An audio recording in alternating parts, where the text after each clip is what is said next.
Good morning, everybody. This is Pastor Rick, Broadman Baptist Church, and today is the Broadman Word for July 5th, 2023. I hope you had an enjoyable and safe 4th of July. What an amazing day to celebrate our freedoms and be together and eat too much and be safe with some fireworks, I hope. But anyway, today we're moving on in our discussion, and we're talking about trust and no fear. You know, there is a lot of things to be afraid of in the world. It is a scary place. There is shootings all the time. Random makes no sense. Doesn't make it a city or place and or group. It just there's always something. It's this violence in our nation that is just burbling right under the surface, and it does not take anything at all to make it come violently bursting forward, lethally bursting forward.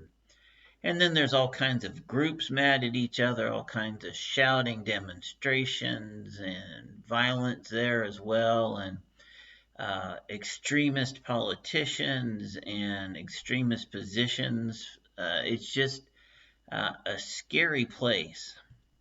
And so we need respite from these things, and we need a way through. And of course, you know, for me, the way through is going to be adhering to the will of God. But I have something here for you from the prophet Isaiah in chapter 12 of the book of Isaiah.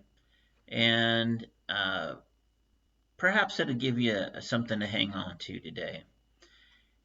Starting in verse 2, it says, "Surely God is my salvation. I will trust and not be afraid. The Lord himself is my strength and my defense. He has become my salvation. With joy you will draw water from the wells of salvation." That's passages 2 and 3 there. So it's very clear Isaiah, being a prophet and writing to the people of Israel, you know, his people, he's trying to make them understand that it is not theirs to worry or stress or have anxiety over the affairs of the world. There was a lot going on in Judah at the time, and I'll spare you the history lesson. Let's just say things were ugly, and people were responding in ways that were not godly ways. Even the people of God were not responding in godly ways. So Isaiah is saying here, God is my salvation. I will trust God, and I will not have any fear about what's going on around me. I won't have any fear of conquering armies. I won't have any fear of governors, princes, or kings. I won't have any fear of societal uprisings or various cultures or false teachers or those rejecting God. I won't have any fear.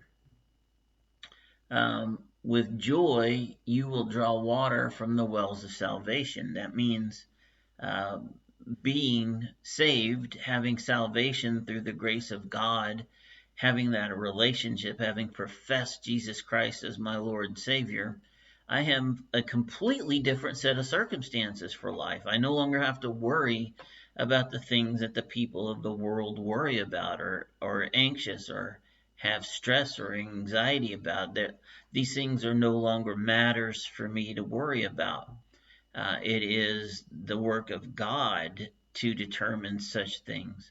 It becomes very simple for me in that I just have one job to do, and that is the mission I was given when God shed his grace on me, and I received my salvation in God and through the completed work of Christ on the cross. So, you know, being upset about various political issues or politicians or social engineers or, you know what's going on in the world, isn't my purpose anymore. And so I don't need to engage in it. I don't have to have energy spent on it. I need to simply be the Christian that God designed me to be, using the tools that God gave me to use and performing the mission that he gave me and only me to do. He gave you, if you're a believer, a mission that only you have, and he constructed you and gifted you for that mission. And so that should be your worry. If anything causes you stress, it should be perhaps that you're not fulfilling your mission. You're not serving out the purposes in God that He had for you. Now, that's something to be worried about. You should stress about that. But stress about this sin sick, fallen world being sin sick and fallen? No, nothing for us to worry about, nothing for us to get upset about. That's God level stuff. He didn't design us to manage those things. No, we are to be responsible citizens, and He does need us to do what we're supposed to do, be educated about what's going on, be educated about the political issues of our day and politicians, and then vote according to the will of God that we know to be true, and in an attempt to, to the extent possible, that it depends on us that the gospel is being forwarded, the gospel is being heralded. Yeah, those things we need to do. But being wound up, nope. You're separated from those issues now. They're not your issues anymore. So they don't need to cause you stress or anxiety. You should have no fear. You should fear no one and nothing, because you are protected by God. And even if He decides that whatever you're going through is the last thing that you're going to go through, heaven's next. So His promises are guaranteed, and you have an eternity with Him awaiting you. That peace right there, while it sounds simple, is profound. And it should give you a profound amount of peace and joy and strength. So, brothers and sisters, like Isaiah tells you, surely God is my salvation. I will trust and not be afraid. And I love you. I hope you have a marvelous day. I'll talk to you next time.